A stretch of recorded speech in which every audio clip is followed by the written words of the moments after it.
Welcome to Chitra's cooking feast. இன்றைக்கி வீடியோவில் healthy and டேஸ்டியான ஒரு பிரேக்ஃபாஸ்ட் ரெசிபி தான் நம்ம எப்படி செய்கிறதுன்னு பார்க்க போகிறோம். இந்த தோசை செய்கிறதுக்கு பச்சரிசி புழுங்கரிசி எதுவுமே சேர்க்க வேண்டாம். வெறும் சம்பா கோதுமை ரவையை வச்சு ரொம்பவே கிறிஸ்பியான டேஸ்டியான ஒரு தோசை வீடியோ தான் நம்ம பார்க்க போகிறோம். இப்போ தான் நம்ம சேனலை ஃபஸ்ட் டைம் வாட்ச் பண்ணுறீங்கன்னா சேனலை சப்ஸ்கிரைப் பண்ணிவிட்டு பாருங்கள். அதோட பெல் பட்டனை ப்ரெஸ் பண்ணி வச்சுக்கோங்க. அப்போ தான் நான் போடுற லேட்டஸ்ட் வீடியோஸ் வந்து உங்களுக்கு நோட்டிஃபிகேஷனாக வரும். இப்போ வாங்க இந்த தோசை எப்படி செய்கிறதுன்னு நம்ம வீடியோக்குள்ளே போய் பார்க்கலாம். மெஷரிங் கப்பில் ஒரு கப் அளவுக்கு சம்பா கோதுமை ரவை எடுத்திருக்கேன். உங்கள்கிட்ட மெஷரிங் கப் இல்லைன்னா ஒரு கிளாஸில் கூட நீங்கள் மெஷர் பண்ணிக்கலாம். ஒரு கப் அளவுக்கு சேர்த்துக்கோங்க. இப்போது இதே கப்பில் 1/4 கப் அளவுக்கு வெள்ளை உளுந்து சேர்த்துக்கிறேன். உங்கள்கிட்ட கருப்பு உளுந்து இருந்ததுன்னா நீங்கள் அது கூட சேர்த்துக்கலாம். 1/4 கப்பு மட்டும் சேர்த்துக்கோங்க.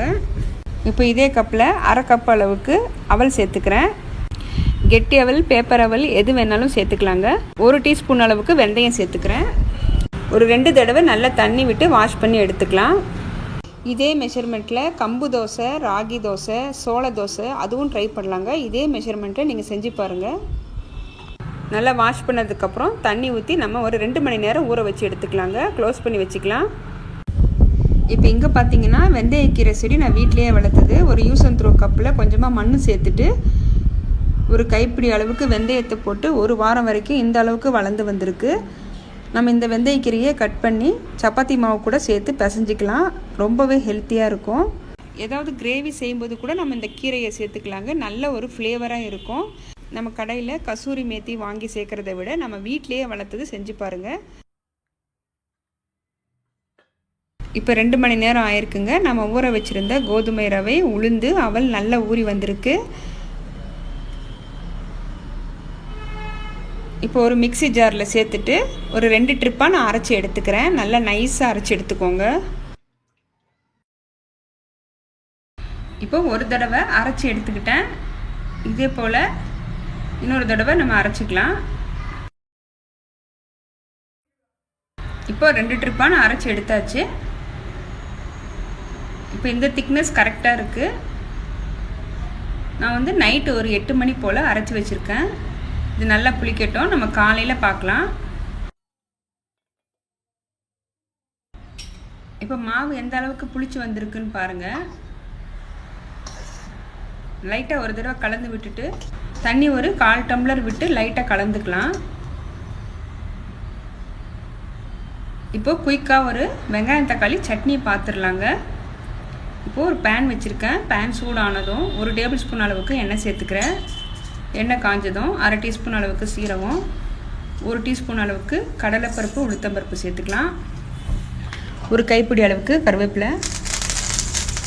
இதெல்லாம் பொரிஞ்சதும் காரத்துக்கு 4 காஞ்ச மிளகாய் சேர்த்துக்கிறேன்.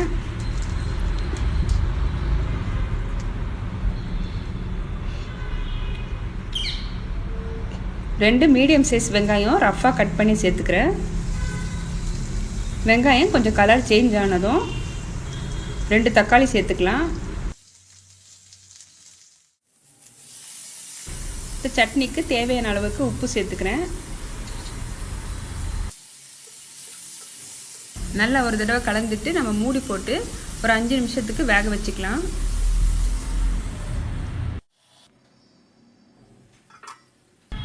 வெங்காயம் தக்காளி இப்போ நல்லா வதங்கி வந்திருக்கு. ஆறுனதும் நம்ம வந்து மிக்ஸி ஜாரில் சேர்த்துட்டு நைஸாக அரைச்சி எடுத்துக்கலாம். இந்த ஸ்டேஜில் உங்களுக்கு தேங்காய் வேணும்னா சேர்த்துக்கோங்க. நான் தேங்காய் சேர்க்கலை. அரைச்ச சட்னியை ஒரு பவுலில் சேர்த்துக்கிறேன். இந்த சட்னிக்கு ஒரு தாளிப்பும் கொடுத்துடலாம். இப்போ சூப்பரான சட்னியும் ரெடி ஆயிடுச்சு. இப்போ தோசை ஊற்ற ஆரம்பிச்சிடலாம். கல் சூடாக இருக்குது. கொஞ்சமாக எண்ணெய் தடவிட்டு வெங்காயம் தேய்ச்சிட்டு அதுக்கப்புறம் நம்ம வந்து மாவு ஊற்ற ஆரம்பிக்கலாம். அப்போ தான் நமக்கு வந்து தோசை ஒட்டாமல் வரும். எப்போவும் ஒரே மாதிரியான பச்சரிசி புழுங்கல் அரிசி வச்சு தோசை செய்யாமல் ஒரு தடவை இந்த மாதிரி ஹெல்த்தியான கோதுமை ரவையை வச்சு நீங்கள் தோசை செஞ்சு பாருங்கள். உடம்புக்கும் நல்லது, டேஸ்ட்டும் பார்த்தீங்கன்னா ரொம்ப நல்லாயிருக்கும். தோசை எந்த அளவுக்கு சாஃப்டாக வந்திருக்குன்னு பாருங்கள். மறக்காமல் நான் சொன்ன இதே மெஷர்மெண்ட்டில் ஒரு தடவை ட்ரை பண்ணி பாருங்கள்.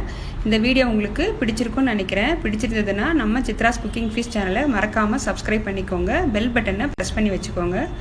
Thank you for watching.